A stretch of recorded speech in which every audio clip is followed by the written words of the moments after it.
오늘도 행복하세요. 오자유세상의 유현상 목사입니다. 오늘은 사도행전 19장 1절로 20절에 있는 말씀을 중심으로 해서 하나님의 말씀을 대하는 나의 자세는 어떤가 라고 하는 제목으로 잠시 은혜를 나누고자 합니다. 오늘 저 여러분들 세상에 있는 모든 사람들이 교회 다니는 목적은 예수 믿어 천국 가려고 교회 다니는 겁니다. 그런데 안타깝게도 교회는 다니는데 예수를 믿지 않는 사람들이 많이 있습니다. 자기들 딴에는 나 예수 믿는데 그렇게 생각할지 모르지만 그 신앙을 점검해 보면 그는 교회 다니기만 하지 믿음이 없는 사람이 많습니다. 성경은 분명하게 말하기를 교회 다니는 사람이 천국 가는 것이 아니라 예수님이 요한복음 3장 5절에서 말씀하시기를 물과 성령으로 거듭나지 아니하고는 아버지 나라를 결단코 들어갈 수가 없다. 즉 물은 에베소서 5장에 보면 물로 씻어 하나님의 말씀으로 깨끗게 되어 거룩하게 한다. 즉 하나님의 말씀이 바로 물입니다. 그 하나님 말씀 가운데도 특별히 깨끗게 하는 말씀은 회개를 보장하는 말씀이죠. 우리가 잘 아는 요한일서 1장 9절 같은 말씀. 그는 미쁘시사 자기 죄를 자백하면 모든 죄를 사하시고 모든 불의에서 깨끗게 하신다. 내가 자기 죄를 깨닫고 인정해서 예수 이름으로 죄를 자백하면 죄도 깨끗게 하고 모든 불에서 깨끗게 하십니다. 이런 말이 씻는 말씀이죠. 그래서 물로 씻어 말씀으로 깨끗하게 거룩게 하는 자들, 그렇게 되어지면 사도행전 2장에서 하나님께서 예수님께서 베드로를 통해서 말하는 것처럼 너희는 각각 회개하여, 회개는 남이 대신해 주는 게 아니라 각각 회개하여 주 예수 이름으로 세례를 받고 죄 사함을 얻으라. 그리하면 성령을 선물로 받으리니. 즉 예수라는 복음을 듣고 마음을 받고 회개해서 그 회개에 산 증거로 세례를 받고 죄 사함을 받으면 성령을 선물로 준다. 바로 그것이 물과 성령으로 거듭난 자입니다. 그런데 교회는 다니는데 성령으로 거듭나지 못한 자들이 굉장히 많아요. 그 산 증거가 지금 교회사 가운데 나오는데 오늘 바로 본문 사도행전 19장 1절로 20절에서 확연하게 나타나고 있습니다. 사도 바울이 에베소서에 이르렀습니다. 에베소교에 이르러 보니까 많은 예수 믿는다고 하는 사람들이 있는데 그들에게 물어봤어요. 너희가 믿는다 할 때 성령의 세례를 받았느냐? 그랬더니 그들이 우리는 성령이 있음도 들어본 적도 없습니다. 그러니까 그들은 성령을 받지 못한 자들이었어요. 교회는 다니지만. 그러니까 거기서부터 이제 사도 바울이 복음을 전합니다. 우리가 아는 것처럼 마태복음 3장 11절에서 세례 요한은 뭐라고 외칩니까? 나는 회개케 하기 위해서 너희들 물로 세례를 주지만 내 뒤에 오시는 이는 나보다 권세가 많으니 나는 그의 신들매도 풀기 어려운데 그분은 불과 성령으로 세례를 줄 것이다. 세례 요한은 회개 세례를, 즉 예수님을 영접할 수 있는 회개 세례만 했고 불과 성령의 세례는 예수님이 주신다는 거예요. 그런데 에베소 교인들은 그래도 세례는 받았어? 하고 바울이 물어보니까 받았지요. 어떤 세례 받았어? 세례 요한의 세례. 즉 회개 세례는 받았는데 성령 세례는 받지를 못했어요. 그러면 예수님 말씀하신 것처럼 요한복음 3장 5절에 있는 말씀처럼 물과 성령으로 거듭나지 않으면 결단코 아버지 나라에 들어갈 수가 없다. 에베소 교인들은 교회는 다니지만 천국을 들어갈 수 없는 그런 상황이었어요. 그래서 그때부터 바울이 그 에베소 교인들에게 예수를 증거하고 성령 세례에 관해서 세례 안에 세례를 가지고 성령 세례 말하니까 그 많은 사람 가운데 겨우 12명이 예수 이름으로 세례를 받고 성령도 받고 방언도 말했다 그렇게 말하고 있어요. 그 에베소 교인들이 말했지만 겨우 12명이었어요. 그래서 바울이 아마 성령의 지시함을 받았겠죠. 안 되겠다. 이대로 둬서는 안 되겠다. 그래서 석 달 동안을 에베소에 머무르면서 에베소 교인들 회당에서 열심히 예수를 전하고 그들에게 권면했어요. 믿기를. 그런데 많은 사람들이 마음이 굳어서 안 받아들이고 오히려 비방하고 그러자 또 바울이 성경은 안 나와 있지만 기도하다가 성령의 명령을 받았겠죠. 그 바쁜 바울이 다른 데 가지 않냐고 두란노라고 하는 서원을 만들어서 2년 동안을 그곳에서 자기를 따르는 제자들 헬라인이든지 유대인이든지 가리지 아니하고 2년 동안을 예수의 복음을 전합니다. 그러자 그 복음 믿고 다른 데는 희한한 일이 늘어나는데 바울의 손수건과 앞치마만 갖다 얹어도 모든 병이 낫고 악귀 들린 데가 다 나갑니다. 2년 동안 했더니 그러자 그것을 지켜보는 거기 에베소에는 유대인 제사장의 7 아들이 있는데 그들은 마술하는 자예요. 그러니까 신기하거든. 그러니까 자기들도 한번 시험 삼아서 바울 사도가 하는 그대로 악귀 들린다에게 가서 예수를 명하니 나가라고 귀신 나가라고 했더니 그 귀신이 나는 바울도 알고 다 알지만 너는 모른다 그러고 오히려 달라들어서 그들을 상하게 하고 옷을 벗겨서 그들이 벗은 몸으로 도망갔다. 시험하다가 그렇게 되는 사람들이 있고 그런가 하면 정말로 하나님의 말씀을 믿고 예수 이름을 높이고 그래서 그 마술하는 자들이 도망가는 걸 보고 에베소에는 많은 마술하는 사람들이 있었는데 마술하는 책을 다 태우고 신변 정리까지 하는 그런 참된 믿음의 사람들이 나오고 그런 말미암아서 20절에 보면 주의 말씀이 힘이 있어서 흥왕하여 세력을 얻었다라고 하는 것이 사도행전 19장 1절로 20절에 있는 말씀의 내용입니다. 오늘 이 사도행전 19장 1절로 20절은 에베소 교인들의 상황을 통해서 우리는 하나님의 말씀을 대하는 세 종류의 사람을 보게 되어집니다.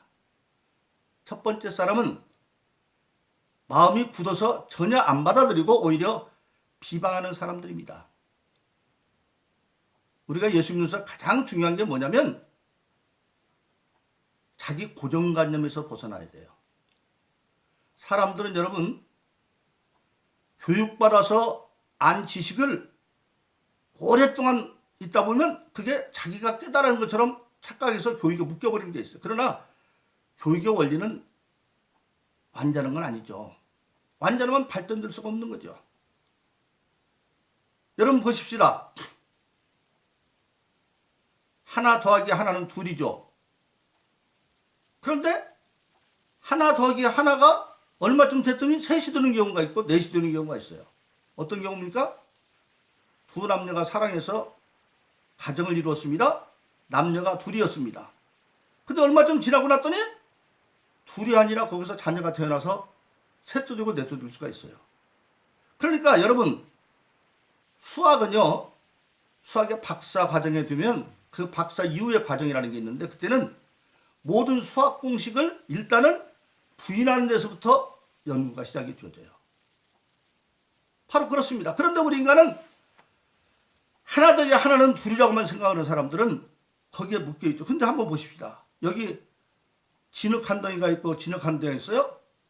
두 덩이를 갖다 딱 붙였더니 진흙이기 때문에 큰 덩이가 하나로 되고 말았어요. 두 덩어리가 한 덩어리 됐잖아요. 그래서 깊이 생각하면 하나 더하기 하나가 반드시 하나가 아니라는 걸 우리가 알 수가 있는 거예요. 그런데 사람들은 종종 자기가 알고 있는 어떤 얇은 지식이나 경험에 고정관념에 사로잡혀서 어떤 새로운 것이 오면 거부하려고 해요. 첫 번째 사람들이 그런 사람들이었어요. 성령 눈에 안 보이니까 성령으로 거두는 게 뭐야? 초대교회 당시에도 예수님을 거부했던 예수님 공생에도 사두개인이나 바리새인도 그런 사람들이었죠. 사두개인들은 부활이 없다고 생각했어요. 여호와는 인정했어요. 하나님의 축복받는 것은 내세는 없고 그냥 땅에 육신을 입고 있는 동안에 잘 뛰면 그게 축복이라고 생각했어요. 현세주의죠. 물론 예수 잘 믿으면 핍박도 있지만 현세도 잘 뜁니다. 마가복음 10장의 29절로 30절에는 말씀이죠. 나와 복음을 위해서 아비나오빈의 형제나 자매를 버린 자는, 전투를 벌인 자는 핍박을 경험할 좀 땅에서도 100배로 받고 땅에서도 제대로 하면 100배로 받아요. 그리고 내세의 영생도 얻어요. 그러나 땅에서 받는 축복이 신앙의 목적은 아니에요. 그것은 천국을 위해서 일할 수 있는 한 과정에 불과한 것이죠. 그런데 사두개인이나 바리새인들은 어떻게 버렸습니까? 다른 건 다 믿는데 예수가 하나님의 아들이라고 그러니까 안 믿는 거예요. 어떻게 사람이 하나님의 아들이야? 그런 고정관념에 사로잡혀서 그들이 예수의 복음을 받아들이지 않는 거죠.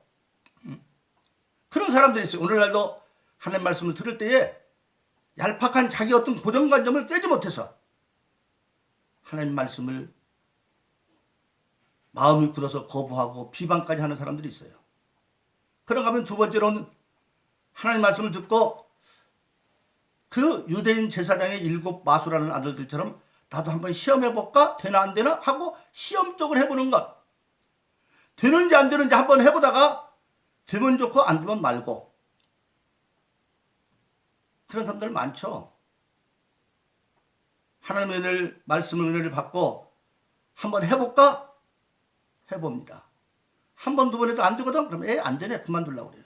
그런데 여러분,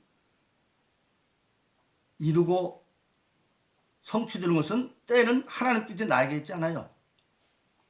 우리는 다만 과정을 맡기고 가다 보면 때가 되면 이루리라. 그래서 예수님이 말씀하시기를 너희가 내 안에 거하고 내 말이 너희 안에 거하면 무엇이든지 원하는 대로 구하라. 그리하면 이루리라. 이루리라. 미래 완료예요. 근데 시험해가지고 한번 해보다가 안 되면 그만두고 끝까지 해야 되는데 안 하고 자기가 정한 시간에 자기의 정한 방법대로 하다가 안 되면 그만둬 버리는 사람. 이 한 유대인 제사장의 7 아들이 그랬어요. 그래서 그도 똑같이 바울의 흔들이 흉내를 내가지고 귀신 들린 악기 들린 자에게 똑같이 말했어요. 그랬더니 그 귀신 들린 귀신이 내가 바울다고도 너는 몰라. 그리고 오히려 달라들어서 그를 상하게 하고 옷을 벗기니까 똥이 빠지게 도망갔다. 그러면 세 번째로 정말 주의 말씀을 믿고 예수님을 높이고 마술책을 다 태우고 생활 정리해서 온전히 말씀을 대하는 사람들이 있어요. 바로 그렇습니다. 오늘 저 사람들이 신앙생활하면서 가장 중요한 것은 하나님의 말씀을 내가 어떻게 받아들이냐는 겁니다. 디모데서 3장 16절로 17절에 보면 하나님의 말씀은 성령의 감동으로 된 것으로 교훈과 책망과 바르게 함과 의로 교육하기 유익하니 이는 하나님의 사람으로 온전케 하며 그 행하기에 온전케 하려 합니다. 신앙생활을 행하는데도 온전케 하기 위해서. 그러니까 하나님의 말씀은 내용은 4가지다. 교훈. 우리가 어떻게 사는 것이 옳고 바르며 어떻게 사는 것이 잘 되고 승리하는 길이며 그런 모든 방법이 성경에 있는데 그걸 교훈으로 받아들였어요.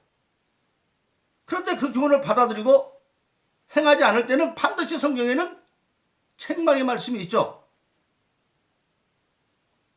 주의를 지켜라 그랬는데 주일을 안 지킨 사람과 주일을 철저히 지킨 사람과 똑같이 주일 성수에 대한 설교를 들을 때에 철저히 지킨 사람은 아멘 감사합니다. 하지만 지키지 못한 사람은 그것이 책망으로 와서 가슴을 찔려왔어요. 그러면 어떤 사람들은 아이고 오늘 목사님이 오늘 나들으라고 나 때리니라고 쳐서 그게 아니에요.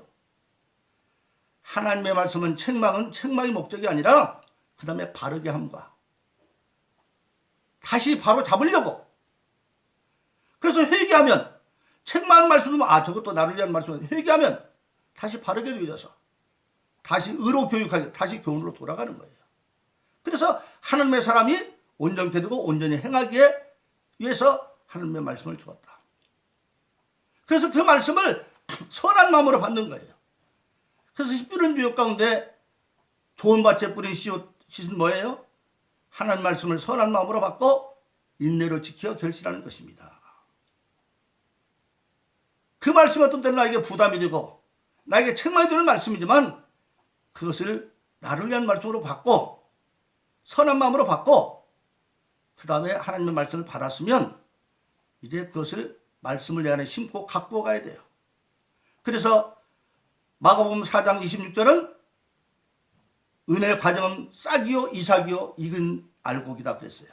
말씀을 이제 심어서 싹이 나야 되고 그것이 이삭이 나도록 가꿔야 되고 마침내 알곡으로 거둘 때까지. 그래서 누가복음 옥토에 뿌린 씨앗을 해석하면서 8장 15절은 좋은 밭에 뿌렸다는 것은 하나님의 말씀을 선한 마음으로 받고 인내로 지키어 결실한다. 결실, 농사 짓는 법이죠. 농사는 과정을 초월할 수 없어요. 심을 때 심어야 되고 가꿀 때 가꿔야 되고 적절한 시기에 추수를 해야 됩니다. 그 오늘 또 끊임없이 저와 여러분들에게는 하나님의 말씀이 교훈의 말씀으로 오기도 하고 책망의 말씀으로 오고 바르게 하는 말씀으로 오기도 하고 의로 교육해 다시 세우는 말씀으로 옵니다. 근데 그 말씀을 내가 어떻게 대하고 있느냐는 겁니다. 예수님이 예루살렘에 입성하십니다. 누가복음 19장에 보면 낙타로 입성하시다가 갑자기 예루살렘 성을 보시면 우시면서 말하죠. 너희가 권고받는 날 권고받지 아니하므로 평화의 때 권고받은 말을 받았으면 좋겠지만 그렇지 않으므로 네 성이 돌뿌리 하나도 남지 않겠구나. 그렇게 예수님이 권고했지만 안 받아들여서 그래서 그 후에 그들은 바리새인과 서기관들 대상들이 예수님을 십자가에 못 박았지만 그러면서 아마 그랬겠죠. 우리가 망했던 네가 먼저 망했지 않냐. 그런데 그 이후에 37년 후에 서기 70년 뒤에 예수님의 예언대로 예루살렘은 완전 초토화되는 것을 알게 되어지는 것입니다. 바로 그렇습니다. 오늘 사람들이 신앙생활할 때 중요한 것은 끊임없이 우리는 어떤 통로를 통해서 하나님의 말씀을 이게 옵니다. 마귀의 소리도 옵니다. 우리에게는 항상 크게 나누면 두 소리가 있죠. 하나님께로부터 오는 소리가 있고 마귀로부터 오는 소리가 있습니다. 근데 듣기는 마귀가 오는 소리가 더 듣기 좋죠. 선악그렇고 말할 때도 하나님은 따먹지 말아라. 마귀는 따먹어라. 하지 말도 하라는 게 좋잖아요. 하나님은 따면 정령 죽는다. 마귀는 안 죽는다. 하나님은 나에게 순종하라는데 마귀는 네가 그 따먹으면 하나님처럼 지어려진다. 무엇가 더 듣기 좋습니까? 마귀 소리가 훨씬 더 듣기 좋아요.